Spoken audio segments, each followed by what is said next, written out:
Welcome to Tantrum House Studio D. I'm Kevin Delp. And I'm Melissa Delp. Today we're looking at Waters of Nereus.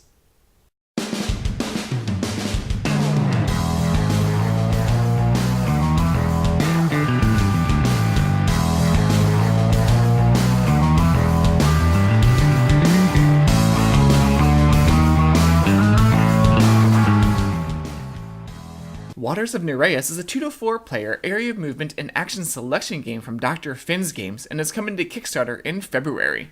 In Waters of Nereus, players are controlling a ship trying to collect wonderful treasures in the vast seas. You can play crew members from your hand to move your ship, to send out explorers, or to advance the science track and more. Let's look at the prototype components. There's the game board, player boards, cards, tokens, a bag, coins, and gems. The die is used for the 2-player variant. The game is played over 4 rounds, called days, and there are 4 phases in each round. The first is the discovery phase. A card is flipped and you place gems on the main board that correspond to the card, but you never place a gem on a space with the ship. Then comes the action phase. Players simultaneously choose one of their crew cards and then everyone reveals them. Players perform the actions of their selected crew member in turn order. The first player to use an action will have more choices. You'll play 4 crew cards during this phase for a total of 4 different actions. The first player hourglass gets passed after each action.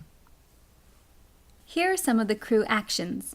The captain moves your ship, and wherever it lands, you pick up the gems on that spot. The explorer sends out a raft from the ship and can pick up a gem on an orthogonally adjacent space.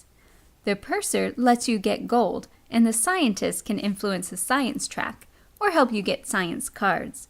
There's also the pilot, the boatswain, and the merchant. When you pick up gems, you have to put them somewhere in your cabin.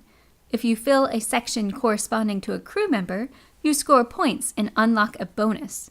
Placing gems in your treasure chest also gives you points and benefits, but you have to place them in order. The third phase is the explorer phase. If you took an explorer action, then you have the opportunity to pay for an additional action from one of the crew members you haven't used that day. Sort of like how if you play a worker in the Waterdeep Harbor from Lords of Waterdeep, you get to use that guy again. Then comes the final phase. Players retrieve their action markers and the sun and hourglass are passed to the next player, signifying the change of day. At the end of 4 days, the player with the most points wins. At the end of the game, you can score science cards as long as you are high enough on the science track to activate them. You also score 1 point for every 5 gold and for each treasure in storage or in holds.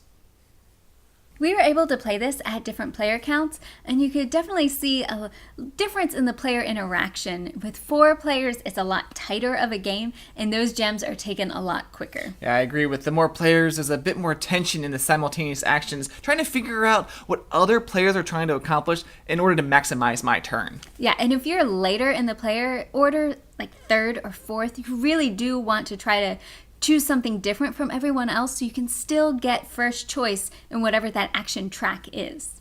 I appreciate the decision making in the game.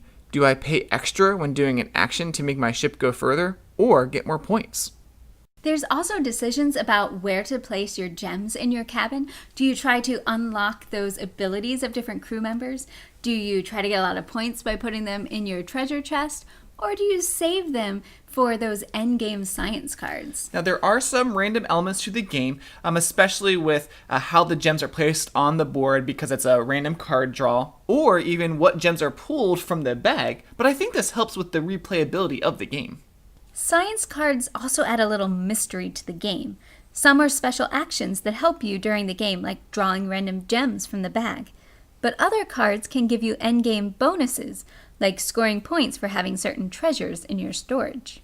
The graphic design is clear and understandable. Beth Sobel did the illustrations, and I appreciate that each crew has different illustrations. And it's not just the same crew for everyone with just different colors.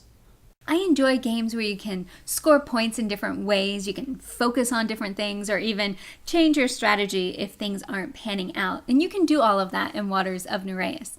I also like that there are enough spots for each crew member that Every person can take that action. It's just if you get there later, the choices aren't going to be as good and the rewards might not either. Yeah, so if you enjoy area movement games or ones with simultaneous action selection like Race for the Galaxy, then check out Waters of Nereus on Kickstarter.